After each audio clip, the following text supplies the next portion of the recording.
നാളെ full മൂണാണ്. So ഈ ഒരു സമയം നിങ്ങൾക്ക് ഏറ്റവും ചെയ്യാൻ പറ്റുന്ന ഒരു കാര്യം നിങ്ങളുടെ ഹീലിങ്ങിൽ വളരെയധികം ഫോക്കസ് ചെയ്യുക എന്നുള്ളതാണ്. അതെങ്ങനെ നിങ്ങൾക്ക് എളുപ്പമാക്കാമെന്ന് നോക്കാം.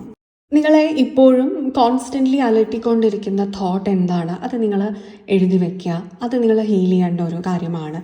അതുപോലെ നിങ്ങൾക്കിപ്പോൾ റിവാർഡ് ജീവിതത്തിൽ വന്നു തുടങ്ങിയിട്ടുണ്ടെങ്കിൽ, എന്ത് കാര്യത്തിനാണ് നിങ്ങൾക്ക് ആ റിവാർഡ് വന്നത്, അത് നിങ്ങളുടെ അച്ചീവ്മെൻ്റ് ആണ്.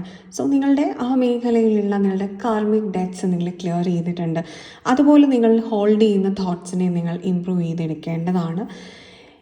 ഏതൊരു തോട്ടാണ് നിങ്ങൾക്ക് എനർജി ഡ്രെയിൻ ആക്കുന്നത്, ഏതൊരു വ്യക്തിയോട് ഇൻട്രാക്ട് ചെയ്യുമ്പോഴാണ് നിങ്ങൾക്ക് എനർജി ഡ്രെയിനിങ് ഉണ്ടാവുന്നത്, അത് നിങ്ങൾ നോട്ട് ചെയ്ത് വയ്ക്കുക. അത് നിങ്ങൾ ഹീൽ ചെയ്യേണ്ടതായിട്ടുള്ള കാര്യമുണ്ട്. ഒരുപാട് കാർമിക് ഡെറ്റ്സ് ക്ലിയർ ചെയ്ത് നിങ്ങൾക്ക് ഹീൽ ചെയ്ത് കറക്റ്റ് ചെയ്ത് മുന്നോട്ട് പോകാൻ പറ്റുന്ന ഒരു എനർജി, നിങ്ങളുടെ ഇമോഷൻസിനെ നിങ്ങൾക്ക് കൺട്രോളിൽ കൊണ്ടുവരാനായിട്ട് സാധിക്കും.